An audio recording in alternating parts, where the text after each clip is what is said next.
Well, hello everybody. Welcome to episode 2 of the Real, Raw and Relevant Show with me, your host, Lockie McNeil. I'm so honoured and pleased to have you joining us on our little journey tonight for episode 2. I'm really looking forward to it. We're purposely continuing our mental health theme for this episode, and we're going to be talking shortly with Suzi McAlpine, author of a great book called Beyond Burnout. This great book here. She's our guest tonight, and I can't wait to have a chat with her. So that's right. This show is dedicated to talking about burnout. And this is deeply personal for me. It's been a part of my world for a while now. First simply discovering the reason why I felt so bad last year and discovering that, I was burned out, and then to the journey of recovery that I've been on. So get ready, my friend. We're going to have a very interesting show. I've got a feeling it's going to be that way. So if you like what we're doing, just remember to like, share, comment, say hello in the comments like people are doing already. We've got my friend Mark and Chris and Karen from Auckland are already there, which is great to see you guys joining us tonight. Like, share. If you want to ask a question or just even make a comment, just feel like any time, just put it in those comments. That'll be really, really cool. It's a safe place, so you can ask anything you want. Well, within reason, I guess. It's all good. So let's roll that bumper and crack on with our show.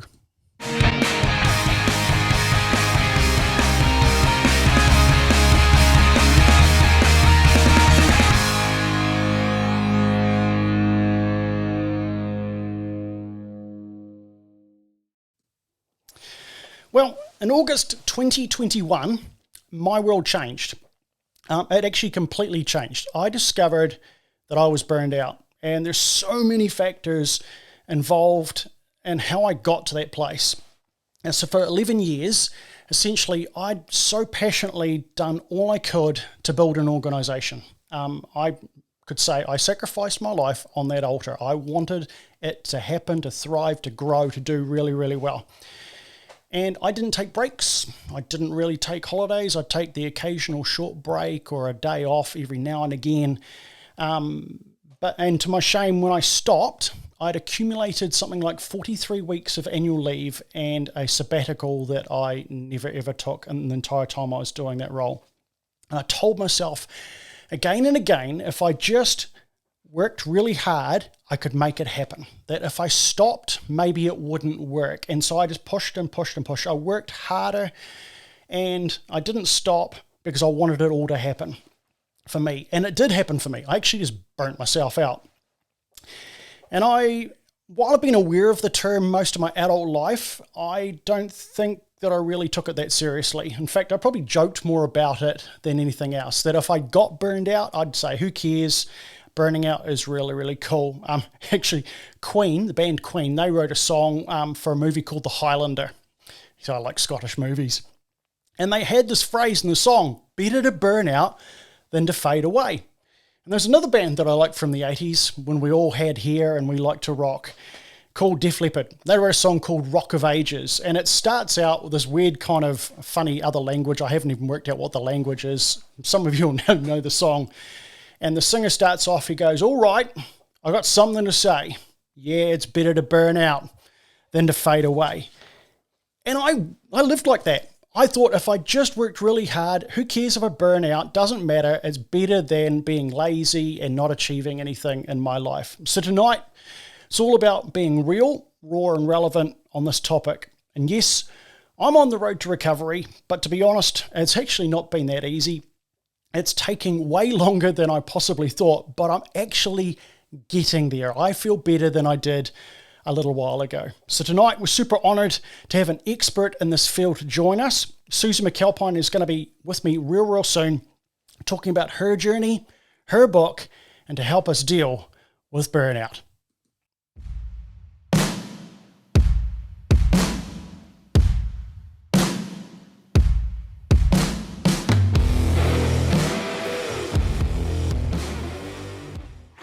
Well, joining me now on the Real, Raw and Relevant show, it's my extreme pleasure to welcome Suzi McAlpine. Welcome along, Suzi.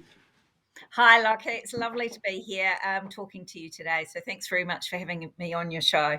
So I want to give you a bit of a shout out, a bit of preamble for people who don't know who you are. On my list here, you've got a whole bunch of amazing accomplishments. You're a leadership coach, and then I look through all the areas that you're involved in leadership. It's huge. You're obviously really good at what you do, so that's fantastic.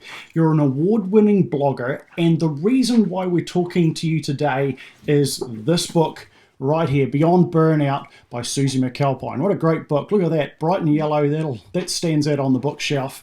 I have to read the little byline down the bottom here. How to spot it, stop it, and stamp it out. So I think we're on the right track right from the beginning here, aren't we? We sure are. And it's funny you say about that colour. When my publishers, Penguin Random House, and I were choosing what colour to have the book, one of the things that helped us choose that yellow is it's my 13-year-old daughter's favourite colour. And I thought, well, that's a good sign. I was quite excited the other day when I went down to our local Paper Plus here in Taupo, and I was curious to see if they actually had it in stock. They had 3, now they have 2. They're going to have to get some more after the show, aren't they? Yeah, they sure are, hopefully. It's really cool. Now, the reason why we wanted to talk to you, and people would have heard it on the show why I wanted to talk to you, is want to get your thoughts on burnout. Now, maybe a place to start is actually what on earth is burnout? How could you explain it to us? Well, burnout is a state of emotional, physical, and mental exhaustion caused by prolonged or excessive stress related to your workplace. It's really important to understand what burnout is and what it isn't. In fact, stress in and of itself isn't the problem. A certain amount of stress is actually really good, not only for our performance, but also for our well-being. It's when that stress becomes really extreme, chronic, and over a period of time, what I call baked into the role or the job, that's when you're more likely to see burnout. And the other thing that's worth mentioning is that burnout has to do with the occupational realm. You can be really stressed out about your finances, your personal relationships. That sucks, but that's not burnout. So when we're talking about burnout, we're really talking about that chronic, unremitting stress that has to do with your work.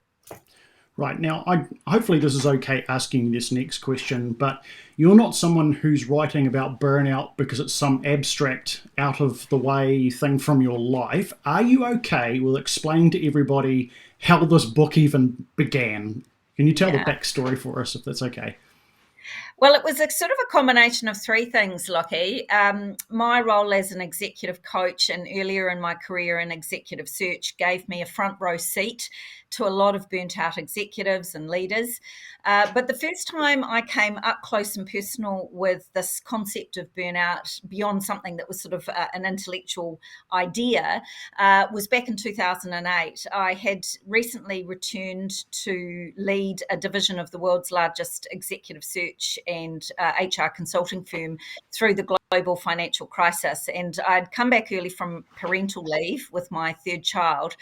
Every morning I would jump in the car, throw the kids in the back seat, baby spittle on my crisp navy suit, chomping down a piece of cold toast, hurtle out of the driveway, hurl the kids at their respective daycares and schools, and then move into the work place into Auckland CBD. And from the outside, it looked like I had it all. Things looked pretty rosy. My life was awash with professional pinnacles and shiny badges of success. My friends used to call me Super Susie. And I think I wore that badge of honour, even though it weighed me down a little bit. But one morning, I remember it as if it was yesterday. I pulled up outside my eldest son, Nicholas. He was 7 years old, outside his school. And as we did, he turned to me from the back seat of the car and he said to me, "Mummy, can I please have a hug?" His bottom lip was quivering. He'd been really struggling at school.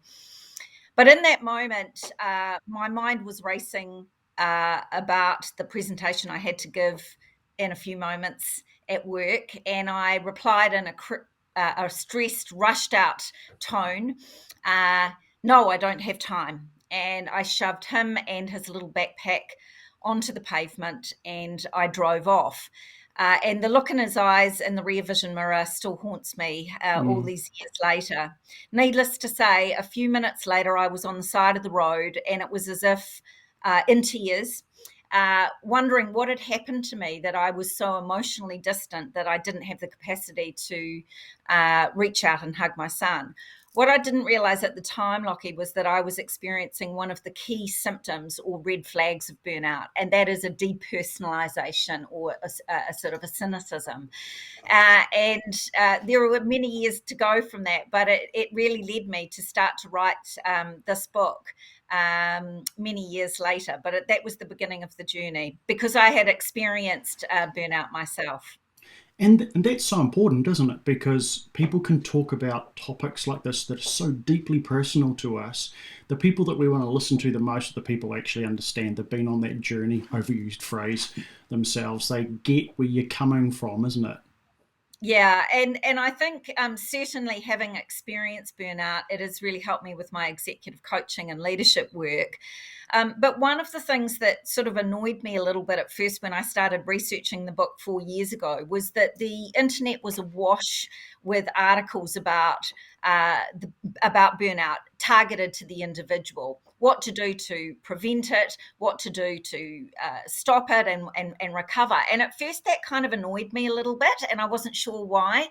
But the more I researched burnout, the more I realized that that's a bit like treating the sick fish when it's the water that's contaminated. We're Mm. putting far too much emphasis purely on the individual's shoulders to prevent and address burnout. And when we look at the 6 causes of burnout, which we can go into in a little bit later, we need to start to look at the ecosystem, the culture, the work practices, the leadership practices that surround our workplaces, because that's what we need to do if we really want to stamp out burnout. And that's why, although the book is absolutely for individuals, it does have quite a strong leadership message around what we need to do in our workplaces to reduce burnout. Now, obviously, I'm not trying to be greasy, but I do really want to promote this book. If you want to read a book on how to recover from burnout, discovering what it means, this is a great place to start. And that's something I did notice was reading it, is that you're actually covering it from a very personal level and all the way through to business leadership. And I'd encourage anybody who's reading it, don't freak out if it's very personal to you right now and there's business concepts in there. Do what I did. I actually skipped through some of those bits. I just skim read through going, look, that's for me another day when I'm better and I'm back in potentially a leadership role again. I can come back to this resource. And that's the handy thing about how you put this book together. You're talking about what it's about, how to recover, practical steps. But it's very honest and very raw, and I really appreciate it fits the show, doesn't it, at the end of the day. Now, you've mentioned a couple of things that I would love to dig into. So you mentioned red flags, and I think there's 3 of them that you've kind of identified that we can keep an eye out for. So can you tell us what those 3, is it 3 red flags? Have I got that right, Yes, what those are? And I'd love to take credit for identifying what are these 3 symptoms. I call them red flags. I can take credit for that. But it comes from a huge bulk of research by the world experts, Christina Maslach and Michael Leiter. So there are 3 red flags or symptoms of burnout which we need to be aware of, not only in ourselves, but also in our loved ones, and certainly if you are leading. The first one is chronic exhaustion. When we're talking about this level of chronic exhaustion, we're not talking about I have a week from hell and I'm really tired, I have a break, or I go on holiday and I refill my tank. It's when that exhaustion becomes extreme. The holiday won't do its trick. You might go on holiday and you come back just as exhausted. You take a break, you're Right. just as exhausted. It's that extreme level of feeling completely fatigued a lot of the time. Exhausted, depleted, deflated is one of the things that one of the people that I interviewed said it's alike. So it's sort of that that chronic extreme end of exhaustion when you lose your bounce back factor. So that's the first one. The second one was the one that I talk about, my Nicholas No Hug moment, and this is really interesting. It's an increased cynicism and or depersonalization to do with your work. So this is when things that didn't used to bug you suddenly get under your skin. You have increased levels of frustration. I remember when I was burnt out, I shot a few career limiting emails out to my boss's boss in the States, which was very much unlike me. And from a leadership perspective, I had always been told I had an almost Pollyanna-ish sense of possibility. That completely dissipated, and it was replaced by this sort of robotic leadership. And so this depersonalization shows up. I'm sort of distancing myself from perhaps customers, clients, colleagues, people I'm leading. You often see it show up in the healthcare sector with patients. So people who are normally very engaged with patients start to really depersonalize and withdraw. And it's a loss of meaning. It's sort of a what's the point? What's the point of this? And this can be really distressing if you've normally been a really passionate person about your work. So that's the second red flag. And the third red flag is reduced professional efficacy. This is when normally things that you could have done quite easily suddenly seem to take Herculean effort. We know that burnout has a cognitive effects. So somebody I interviewed for the book said it's a bit like running a marathon in molasses. So this is where I'm working harder, I'm digging deeper, and yet I'm feeling like I'm not getting ahead. I'm just not being able to make a difference the way I used to be able to. So three red flags: chronic exhaustion, cynicism or depersonalization, and reduced professional efficacy. They're really good because that's three that someone like me, who's on the recovery road coming out of burnout, I hope I'm getting there quicker than I anyway, is you easily identify with each one of those things pretty quickly. Yes, and one of the things that's tricky about burnout is that it's quite hard to spot. You don't wake up one morning feeling engaged and on fire, and the next day completely wiped out and burnt out. It's a bit like a candle burning down, and so it can be quite difficult for ourselves to spot those signs until it's quite extreme. But my hope is that if we can all become a little bit more aware of those signs, those warning signs, either in ourselves or in our loved ones or in our colleagues, we're more likely to spot those early warning signs before that burnout becomes extreme. I think once you've been burnt out, or you've come to that moment of realization and diagnosis, whatever you want to frame it as, it's easy to look back and go, I could see myself getting there. Before you hit that moment, hit the wall, whatever that realization moment, epiphany moment is, you think, no, I can keep going, I've got to push through. And I hear that all the time. In fact, I heard a radio interview earlier today, because it's Mental Health Week when we're doing this conversation here in New Zealand. And they're talking about, was it boomers and Generation X? We've been brought up to, on some level, just work our butts off to get to somewhere. If you're going to achieve anything in life, you've just got to work. And then you have that sense of accomplishment. Hey, I'm a self-made person. I used to say to people, I love proving people wrong because I can do the things they never thought I could do. And now I look back and going, some of that mantra I've had over my life has been really, really silly and detrimental. Like, yeah, I value hard work and I encourage hard work, but not to the point where it destroys your mental health. Hey, so yeah. Totally. I just so agree with you on that, Lockie. And I think it points to some of the mental models that we have as society towards work. We view work as inherently virtuous and rest as inherently lazy. And I think that is something that we need to change. We need to put work in its place. Absolutely, working hard is important. But you look at high performance athletes, rest and recuperation is part of that. And I think that somewhere along the line, right across the globe, when it comes to our workplaces, we've sort of forgotten about that. We think that, if we just work harder and dig deeper, that's going to solve all the issues. And in fact, when you look at the 6 causes of burnout. One of them is overwork. Mm. And there's some really interesting statistics in the book, which always make me chuckle. But not in a good way, sort of in an ironic way. It's been proven that if we are consistently working over 55 hours a week, not only does our chances of getting burnout increase, our productivity completely tanks. So that extra 15 or 20 hours that you might be putting in is actually not getting any good return in terms of your output. And I talk a lot about this to industries where overwork and really long hours are consistent. So, the legal profession, for example. And this is where leaders really set the tone. I think a lot of leaders underestimate the shadow that they cast. When they whisper, it comes out like a shout. And so if they're consistently working those 60 or 70 hours, it's sending a message to the rest of the organisation, sometimes very subtly, that this is what you need to do to get ahead. And I think we need to change the conversation around that.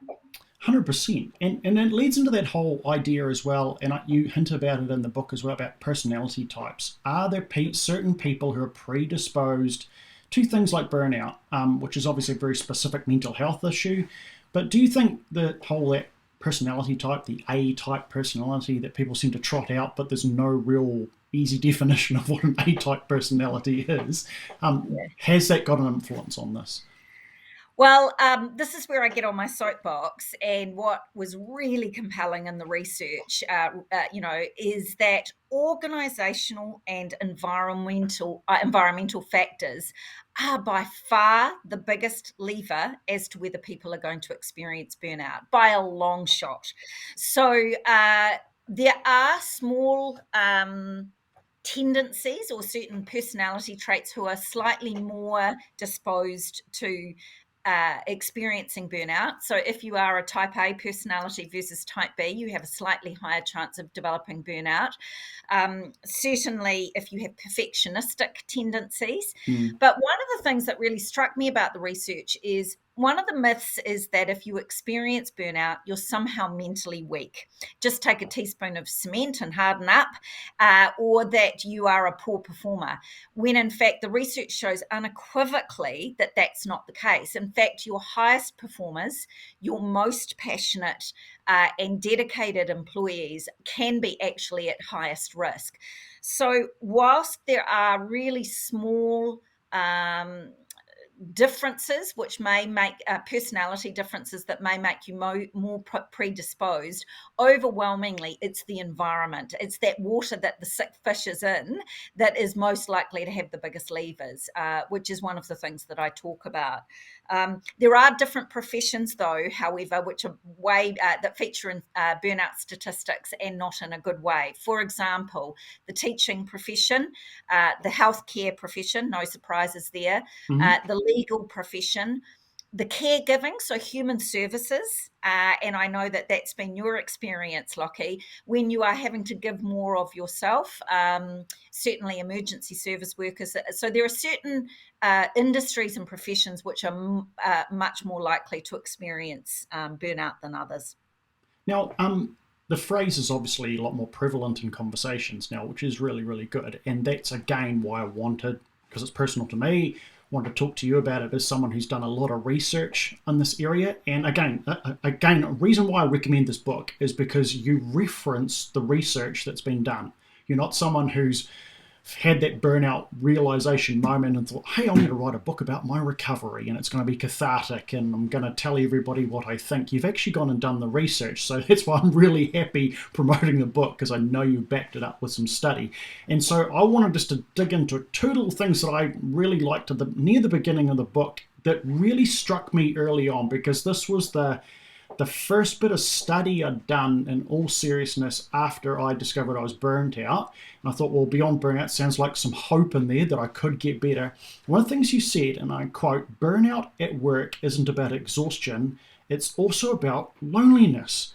And it just resonated with me, because looking back, as I was getting closer and closer to that moment of realizing I was burnt out, I was so desperately lonely. I was so crowded with people around me, but I felt like no one noticed me anymore. All they wanted me to do in my mind was to perform a task, and I was lonely. Mm. Well, you're not alone in in your loneliness, Lockie. And this Mm. really surprised me when I looked into the causes of burnout. So the first one is overwork, which is the one that most of us go to. I haven't got the resources that I need to in order to achieve to complete this task or this job, and that can be caused by lack of prioritization, Mm. not having those resources. But one of the other major causes is a sense of isolation.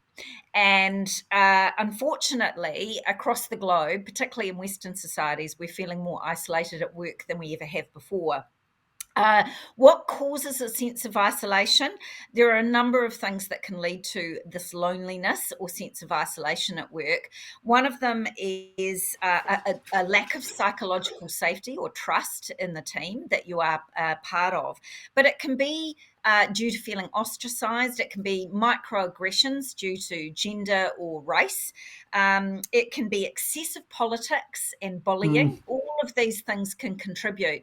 When I talk about, and often when I'm talking to people who are running their own businesses, this can also be part of it. There's only one of you, it can be quite isolating. And so, one of the antidotes is to find ways to build meaningful social connection at work, certainly to build teams with psychological safety and trust as their foundation.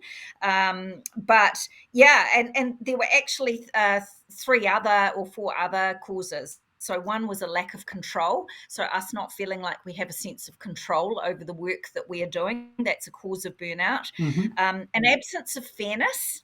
So we're finely attuned to fairness. And if you are sensing that there is a lack of fairness when it comes to things like pay, perks, prestige, even if your voice gets heard in a meeting, that can also contribute to that absence of fairness.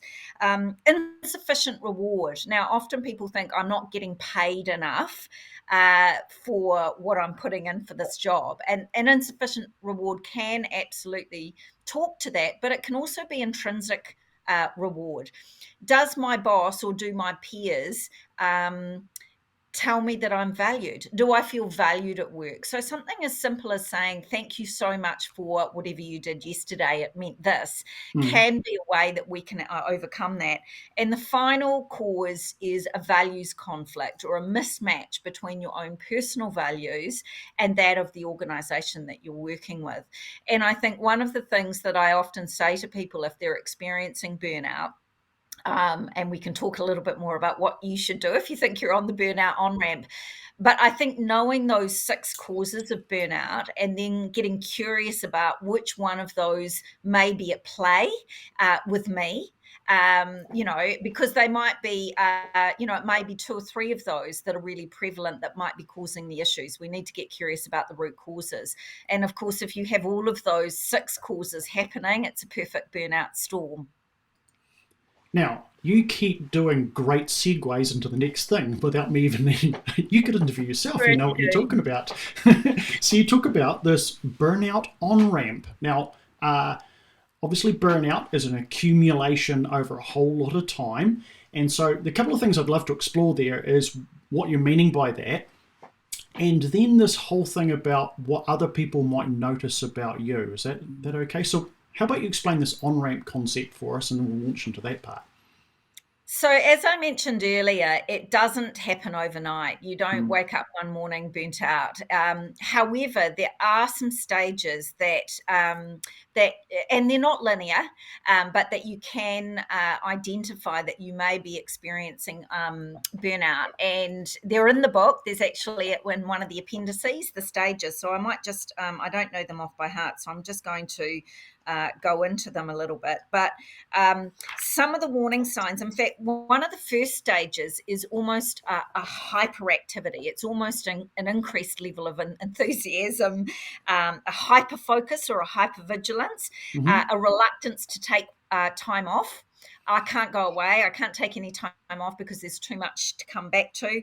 Certainly feeling overworked, a self-doubt. So what we start to see is those early signs of a lack of self-efficacy. And then as you start to go through into stage 2 and stage 3, you start to notice some of those other symptoms starting to emerge. So it's certainly increased tiredness and anxiety, trouble sleeping, blaming others and scapegoating, that increased cynicism and frustration, increased feelings of stagnation. So feeling like I'm working really hard and I'm digging deeper, but I'm not going anywhere.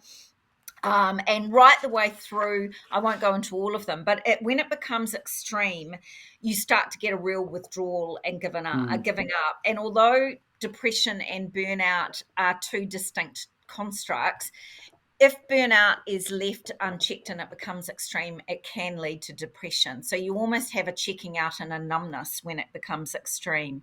But one of the things that I always say to people is, if you sense that you may be experiencing burnout, don't do what I did. And potentially, I think from our conversations, what you did is just work harder and dig deeper. So I tried to, first of all, just deal with it on my own. So that's the first thing. The second thing I would say is absolute self-compassion, and know that the research says that that doesn't mean that you're mentally weak. As I've said earlier, it doesn't mean that you are a non-performer. It just means that some of those experiences are happening. So I would reach out to somebody. My burnout started to get better when I reached out to my boss. I was very lucky. I had a really, really supportive boss, and I think that helps. I would say that if you're not sure if it's burnout or not, I would visit your GP. I think GPs are getting much better at identifying burnout. It may be burnout, but it may be something else. And so I always say seek medical professional advice. And work with what is in your circle of control. There's so much at the moment that is outside our circle of control, particularly in a COVID environment. And we can get really caught up in those aspects, particularly when it comes to burnout, that are beyond our circle of control. But there are always things that are within our circle of control. And one coaching question I say is, what advice would you give to a good friend if they were experiencing what you are right now? And sometimes that person will come up with some really good ideas. So those are probably, and that make rest a priority. It is. I know that seems glib to say. A holiday and a break won't solve burnout on its own. You need to really look at the root causes and make some changes, but definitely make a to-don't list. Only focus on what you really must do. Take some rest if you can, even if it's a long weekend. And the other thing I would say is, don't make any snap decisions. We never make our best decisions when we're either in a heightened emotional state or a really low emotional state. And I know so many people who have recovered from burnout without having to leave their professional job. Sometimes you do, but sometimes you can tweak some of those things. And in the book, I talk about 4 strategies: recognize, destigmatize, socialize, which is how do I build purposeful social connection to combat that isolation. And the final strategy is prioritize. So what are some things that we can do individually and as leaders in organizations to really get better at prioritizing our work so we don't get that overwhelm?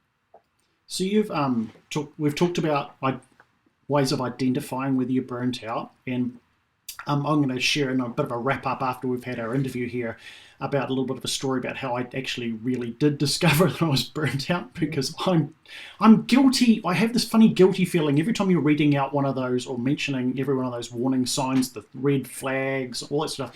I can go, yep, guilty as charged. And in your book, you actually talk about that blame aspect, which I think is really, really important. We're running out a little bit of a time here, but there's 2 things I want to cover. I'd love for you to talk a little bit about the blame component, and then I want to talk, to help wrap it up, about how long, because that's actually a question everybody asks me, and I've asked myself and everybody else a whole lot of times. So can you just explain about the blame game that goes on around burnout? So, like a lot of mental distress in the workplace, burnout is shrouded in stigma. the research and people I've spoken to and coached are too afraid. A lot of the time, we're too afraid to put our hand up and say, I'm overwhelmed. I'm feeling really overwhelmed. I'm really struggling here, because we are afraid that it's going to be a career limiting move. And I think we really need to change the conversation around that. Brene Brown says in her wonderful book, Dare to Lead, shame never drives positive behavior. And this is one where I feel that leaders have to take the lead. So if you look at people like Sir John Kerwin, who wrote the foreword for my book, when leaders, or Craig Hudson, the chief executive of Xero, when he came out and spoke about his own mental distress and depression, what that does is it makes it okay for others to say, actually, I'm struggling too. So I think the first thing we have to do, and this is where I say people who have hierarchical power in organizations need to take the lead. A certain level of vulnerability. If you are a leader and you can have courage to be vulnerable and talk about your own mental health challenges, if you have them, or even how you've navigated high stress and being open about that, creates an environment where it is okay to do so. Certainly, if somebody, a colleague, a loved one, or somebody that you lead, if you suspect that they are struggling, don't leave them hanging, and don't make it a career limiting move or something that they will feel shame about. The research shows that mental distress is so much of a we experience as humans, and I think we need to stop othering burnout and even more mentally stigma-laden mental distress in our workplace. So that's what I would say about that. And in the book, of course, I go into lots of practical strategies on how you can do that. And that's why it's really important we don't tell everybody what's in the book right now, isn't it? Because we want people to go and get their own copy. That's right. So make sure you check out online. All the online booksellers actually have it. And I know Paper Plus carry it as well. I know in Topor there's 2 copies left, and they're probably gone by tomorrow, which is fantastic. Now, something I'd love, well, I just hinted at before to help wrap this up, is how long? How long does it take to recover from burnout? Yeah, I know it's a loaded question on purpose. It is. I wish I could give you an exact amount. It depends. So for my experience in working with people who have been experiencing really extreme burnout, it will take longer. So I don't want to say it will take 1 month, 2 months, 2 years. It really depends on the person's circumstance. So I'm a little reluctant to say this is how long. What I will say is that you can recover. Many, many people do. The earlier you catch the warning signs, the better, the less likely it's going to take a long time. I would say, though, a bit like anyone who's old enough might remember Rachel Hunter's Pantene ad, it won't happen overnight, but it will happen. So I think my experience was it took a good 6 months before I was starting to feel normal, and really a good year before I felt on fire again.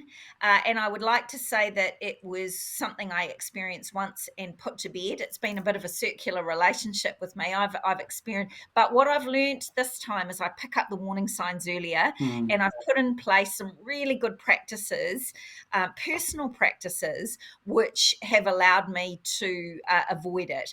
And I know we wax on about things like sleep and physical activity. They have been godsends for me, but also putting work in its place. I used to define my success as a person and my achievement all to do with work.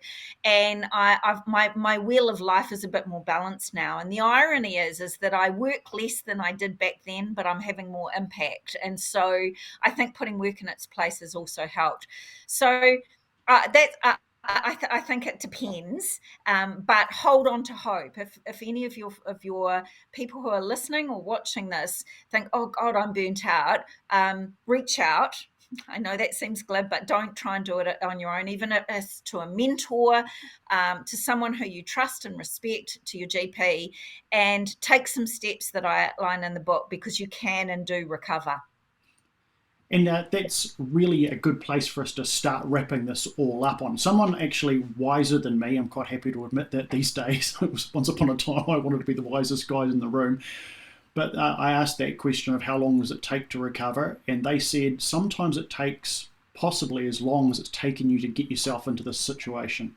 That is so wise. I love that. And it may be, to some people out there, they might be thinking, that sounds terrible. To someone who's trying to recover from burnout right now, I don't actually see that as a negative.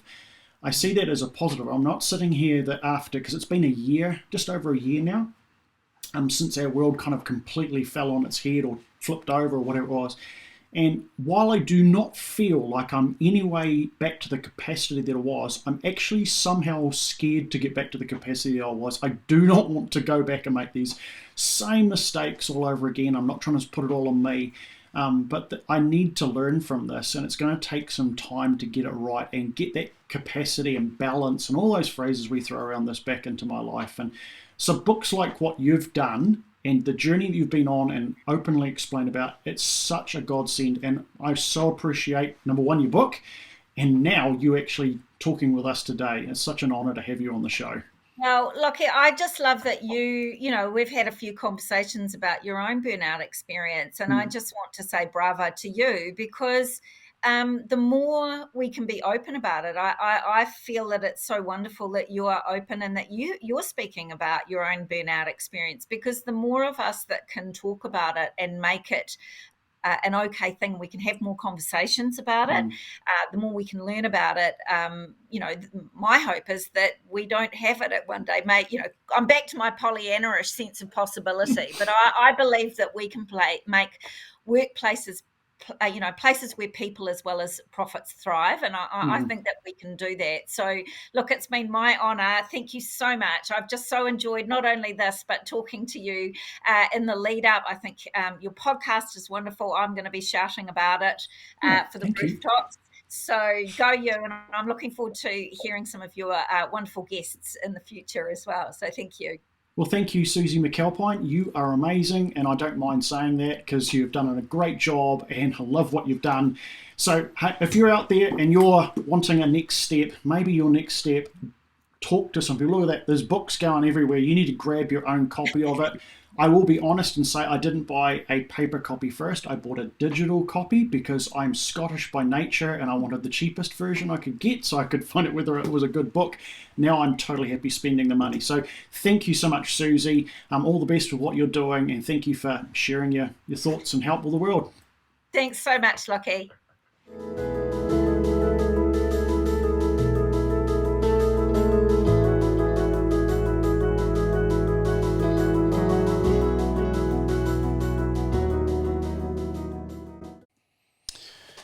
That was a lot to take in, wasn't it? Suzi McAlpine has done such a great job. I can't encourage you enough to read that book if it would be helpful to you. And I would encourage you as well, upon reflection, to take some time to rewatch this. It's not just so I can get you to put more views on this. It's going to take some time to take on board all that's been shared tonight. And if it's helpful to you, please watch it a few times, share it with your friends, all those sorts of good things. I see some people making some great comments. Thanks, Chris, and who have we got? Mark Joniak there. Man, so good. Duncan, good to see you guys here. I want to wrap this up. Actually, before I wrap it up, I did promise a couple of days ago that, or was it yesterday, that if you like, share, and comment, you go in the draw to win your own book. I'm remiss not to remind myself of that for you right now. So another encouragement to like, share, and comment, because you're going to go in the draw. Someone's going to win their own copy of this book right here. I bought it just for you. So 2 brief angles I think would be good to help wrap up tonight's show. And I want to keep this really simple, really short. If you think you're burned out, the first one is, what should you do? If you think that you're burned out. And the second one is, if you think you know someone who is burned out, what should you do? Like two of those angles. So first to you, if you're here right now thinking that you're burned out, there's a lot that was in that interview with Suzi, and maybe even a little bit much to take in. But please know it's okay. It's not okay that you're hurting. That's not okay. But that it will be okay. It's more than okay to stop for a season. I did. I stopped what I was doing. My entire career that I was doing just got put completely on hold because I had to deal with me and what's going on inside of my head. It is okay to ask for some help. That does not mean you're a lesser person, you're weak, you're feeble, any of those sorts of things. Sometimes we need a season in our lives where we ask for help. Grab a copy of Suzi's book, grab it digital online from Amazon, put it on your Kindle, whatever you're reading it on, or buy a copy from Paper Plus or all those different great places. Find someone that you trust, that you could talk to and say, hey, I just need a friend right now. And as Julia Grace would say, and I love quoting her, be kind to your mind, because you're the one who's in charge of what's going on inside of your head. You can get better, my friend. The second one I mentioned is if you think you know someone close to you, and I think that's a hint, someone close to you who has their symptoms of burnout, here's a couple of little quick tips for you. Be gentle if you're brave and decide to get involved. Please be gentle. Be okay with some pushback. Be a friend. That's the most important, because burned out people like me, when we're hurting, we don't always process the best with our tired minds. So be willing to, be a great friend to someone. I'm going to share a quick story that's all part of my journey. My mate Chris from Auckland, who he doesn't know I'm going to say this, and he's watching right now, so tough luck if you get embarrassed, but I love you, buddy. Came to visit me from Auckland around July last year. And it was just to hang out as mates over the weekend, and we went to Debrett's and soaked in the hot pools, and we ate and we talked, and we're just great mates hanging out. And then before he went home on the Sunday, he said, can we have a chat? Which was kind of weird, because what have we been doing all weekend? But talking and chatting. And I still remember where we were sitting, what we were doing. And he said something like this to me. He said, Lockie, I think you're actually gone beyond burnout to being really burned out. And that moment really struck me. And my mate could see something was wrong. I knew something was wrong, but he could see it better than what I could from his vantage point. And that moment opened my eyes to actually needing some help. And maybe from what you learned tonight, you could be that mate for someone else. Now, look, that's all for tonight. If you're burnt out, my friend, you can get better. Reach out for some help. If you want to send the show a message and you want to do it privately, email is going to pop up on the screen as the end credits roll. But thank you again for joining us for episode 2 of the Real, Raw and Relevant show. Hope it makes a measure of difference in your life or for someone else that you care about. So look after yourselves, and we'll see you again real soon.